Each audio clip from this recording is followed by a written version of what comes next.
CMRL Exalogic കേസിൽ വീണ തൈക്കണ്ടിയിലിന് ED summons. വീണ വെള്ളിയാഴ്ച ഹാജരാകണമെന്നാണ് നിർദ്ദേശം. സഹിൻ ആന്റണി ചേരുന്നുണ്ട് ഈ വാർത്തയുടെ വിശദാംശങ്ങളുമായി. സഹിൻ, കോടതി പച്ചക്കൊടി കാണിച്ച സാഹചര്യത്തിൽ വീണയെ ഈ വിഷയത്തിൽ ചോദ്യം ചെയ്യലിന് വിളിച്ചിരിക്കുകയാണല്ലേ? തീർച്ചയായിട്ടും ഹർഷൻ, നമുക്കറിയാവുന്നതുപോലെ തന്നെ കഴിഞ്ഞ ഒരാഴ്ച മുൻപായിരുന്നു വീണ ടിയുടെ വീട്ടിലടക്കം 2 വീടുകളിലടക്കം 12 ഇടങ്ങളിൽ എൻഫോഴ്സ്മെന്റ് ഡയറക്ടറേറ്റ് പരിശോധന നടത്തിയത്. ആ പരിശോധനയ്ക്ക് തൊട്ട് പിന്നാലെയാണ് വീണ ടിക്ക് പ്രതികൂലമായിക്കൊണ്ട് എൻഫോഴ്സ്മെന്റ് ഡയറക്ടറേറ്റ് ഇത്തരത്തിൽ ഒരു നോട്ടീസ് നൽകിയിരിക്കുന്നത്. വെള്ളിയാഴ്ച ഇവരോട് ചോദ്യം ചെയ്യാൻ ഹാജരാകാനാണ് എൻഫോഴ്സ്മെന്റ് ഡയറക്ടറേറ്റ് നോട്ടീസ് നൽകിയിരിക്കുന്നത്.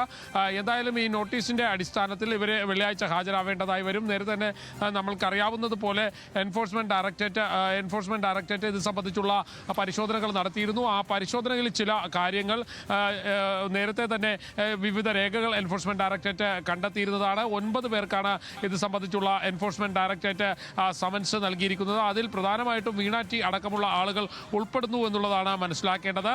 മാത്രമല്ല, നേരത്തെ ഞാൻ സൂചിപ്പിച്ചതുപോലെ തന്നെ 12 ഇടങ്ങളിൽ അന്ന് പരിശോധന നടത്തിയപ്പോൾ ചില രേഖകളും ഒപ്പം തന്നെ മറ്റ് ചില മൊബൈൽ ഫോൺ അടക്കമുള്ള സംവിധാനങ്ങളും എൻഫോഴ്സ്മെന്റ് ഡയറക്ടറേറ്റ് പിടിച്ചെടുത്തിരുന്നു.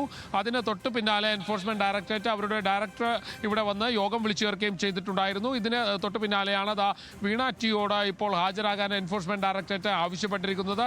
വീണയടക്കം 9 പേർക്കാണ് CMRL എക്സാലോജിക് കേസുമായി ബന്ധപ്പെട്ടുകൊണ്ട് എൻഫോഴ്സ്മെന്റ് ഡയറക്ടറേറ്റ് നോട്ടീസ് നൽകിയിരിക്കുന്നത്. വെള്ളിയാഴ്ചയാണ് വീണയോട് ഹാജരാവാൻ ആവശ്യപ്പെട്ടിരിക്കുന്നത്. വീണ അതിന് ചോദ്യങ്ങളുടെ മുൾമുനയിലേക്ക് പോകേണ്ടതായി വരും. എൻഫോഴ്സ്മെന്റ് ഡയറക്ടറേറ്റ് നേരത്തെ തന്നെ ഇത് സംബന്ധിച്ചുള്ള അന്വേഷണം ആരംഭിച്ചിരുന്നു. മാത്രമല്ല, കഴിഞ്ഞ ദിവസമാണ് എറണാകുളം കോടതിയിൽ നിന്നും SFIO നൽകിയ രേഖകൾ എൻഫോഴ്സ്മെന്റ് ഡയറക്ടറേറ്റ് ആവശ്യപ്പെട്ടിരുന്നത്.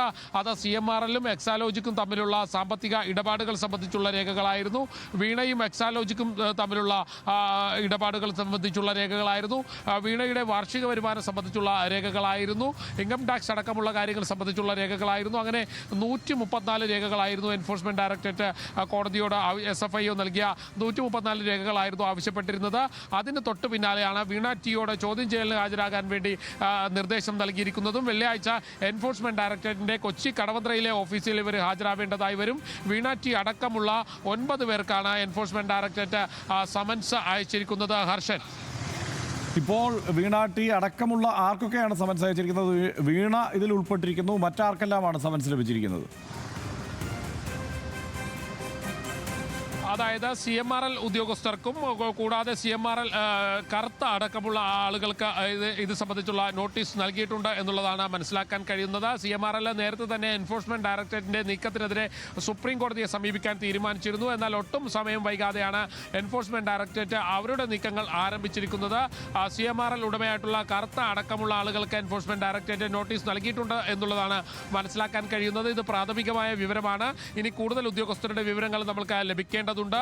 ഉടമകളുടെ വിവരങ്ങൾ നമുക്ക് ലഭിക്കേണ്ടതുണ്ട്. വീണ ടി അടക്കമുള്ള 9 പേർക്ക് എൻഫോഴ്സ്മെന്റ് ഡയറക്ടറേറ്റ് നോട്ടീസ് നൽകി എന്നുള്ളതാണ് ആദ്യഘട്ടത്തിൽ മനസ്സിലാവുന്നത്. ഇന്നലെ തന്നെ എൻഫോഴ്സ്മെന്റ് ഡയറക്ടറുടെ ഓഫീസിലേക്ക് ഇത് സംബന്ധിച്ചുള്ള അനുമതിക്കായി എൻഫോഴ്സ്മെന്റിന്റെ ഇവിടുത്തെ അസിസ്റ്റന്റ് ഡയറക്ടർ അത് സംബന്ധിച്ചുള്ള കത്ത് നൽകിയിരുന്നു.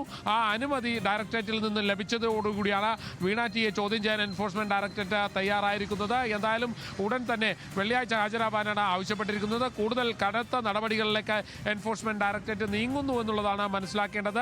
ഞാൻ നേരത്തെ സൂചിപ്പിച്ചതുപോലെ തന്നെ വീണ ടി അടക്കമുള്ള 83 പേർക്കെതിരെ അന്വേഷണം നടത്താൻ എൻഫോഴ്സ്മെന്റ് ഡയറക്ടറേറ്റ് തീരുമാനിച്ചിട്ടുണ്ടായിരുന്നു. ഇതിൽ പ്രാഥമികമായി 9 പേർക്കെതിരെയാണ് നോട്ടീസ് നൽകിയിരിക്കുന്നത്. ഈ 9 പേരെയും ചോദ്യം ചെയ്ത് തുടർന്ന് മറ്റാളുകളിലേക്ക് കൂടി അന്വേഷണം നീട്ടിക്കൊണ്ടുപോകാനാണ് എൻഫോഴ്സ്മെന്റ് ഡയറക്ടറേറ്റ് തീരുമാനിച്ചിരിക്കുന്നത്. 183 കോടി രൂപയുടെ കൃത്രിമമായ കണക്കുകൾ CMRL ഉണ്ടാക്കിയെന്നുള്ളതാണ് എൻഫോഴ്സ്മെന്റ് ഡയറക്ടറേറ്റിന്റെ കണ്ടെത്തൽ. അതിൽ തന്നെ എൻഫോഴ്സ്മെന്റ് ഡയറക്ടറേറ്റ് രേഖകൾ പരിശോധിച്ചപ്പോൾ UDF നേതാക്കൾ അടക്കമുള്ള ആളുകൾക്ക് പണം നൽകിയിട്ടുണ്ടെന്ന് എൻഫോഴ്സ്മെന്റ് ഡയറക്ടറേറ്റിന് മനസ്സിലാക്കാൻ കഴിഞ്ഞിട്ടുണ്ട്. അങ്ങനെ കൃത്രിമമായി പണം നൽകിയിട്ടുള്ള ആളുകൾ എല്ലാവരും തന്നെ അന്വേഷണത്തിന്റെ പരിധിയിൽ ഉൾപ്പെടും. വീണ ടിയുടെ കമ്പനിയുമായി 2,77,00,000 രൂപയുടെ സാമ്പത്തിക ഇടപാടാണ് CMRL നടത്തിയിട്ടുള്ളത്. അത് ഏത് ഘട്ടത്തിലാണ്, എങ്ങനെയാണ്, അതിന് എന്ത് പ്രത്യുപകാരമാണ് ചെയ്തു നൽകിയിരിക്കുന്നത് എന്നുള്ളതൊക്കെ എൻഫോഴ്സ്മെന്റ് ഡയറക്ടറേറ്റ് പരിശോധിക്കുന്നുണ്ട്. ശരണസ് കർത്ത ഹാജരാകേണ്ടതായി വരും, CMRL ഉദ്യോഗസ്ഥർ ഹാജരാവേണ്ടതായി വരും. അങ്ങനെ നിരവധി ആളുകൾ ഇതിൽ ഹാജരാവേണ്ടതായി വരും. ഞാൻ നേരത്തെ തന്നെ സൂചിപ്പിച്ചതുപോലെ CMRL ഉദ്യോഗസ്ഥരും ശരണസ് കർത്തയും അടക്കമുള്ള ആളുകൾ ഇതിൽ ഹാജരാവേണ്ടതായി വരും. 9 പേരാണ് വെള്ളിയാഴ്ച ഹാജരാകാൻ നിർദ്ദേശം നൽകിയിരിക്കുന്നത്. ഹർഷൻ.